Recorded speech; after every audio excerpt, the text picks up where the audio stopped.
mereka bertanya, dari mana Kota Palembang mendapatkan data-data atlet yang main di kabupaten kota lain.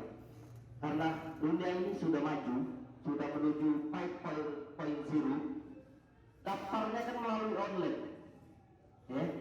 Begitu nama atlet yang dari kabupaten kota pindah, ada kata ketika kami daftar, otomatis mantau. Bersama. Kemudian terkait dengan adanya surat protes dari beberapa KONI kabupaten kota terhadap status atlet, kita sudah menginventarisir. Kemudian langkah yang akan kita ambil sore ini, kita akan melakukan pertemuan mediasi, apakah ini bisa dimusyawarahkan oleh masing-masing pihak yang baik yang mengajukan keberatan maupun yang diprotes ya. Nah, jika ini bisa diselesaikan secara musyawarah mufakat, tentu ini yang paling baik ya, karena memang tujuan kita hakikatnya adalah mensukseskan Porprov ini, menggali, membina, dan juga bisa menjaring atlet-atlet potensial. Tapi seandainya tidak ada kata sepakat, kami akan mengambil sebuah keputusan final yang menjadi keputusan yang tidak bisa diganggu-gugat ya.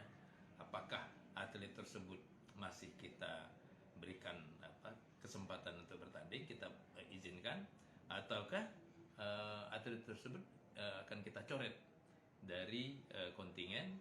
Dan kalau kita juga akan melihat, andai kata memang indikasi pelanggaran ini memang sudah berjalan ya, berulang, memang ada unsur kesengajaan, sudah menjadi sebuah modus, bisa saja sanksi yang lebih keras, yaitu skorsing.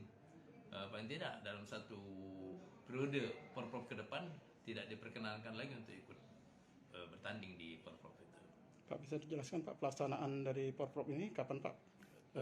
Katanya sudah ada dimulai ya, itu ya, basket apa-apa. Secara resmi pembukaan tanggal 21, penutupan tanggal 28. Tapi secara faktual di lapangan sudah ada beberapa cabur yang akan mendahului. Seperti basket ini kemarin tanggal 13 sudah mulai pertandingan.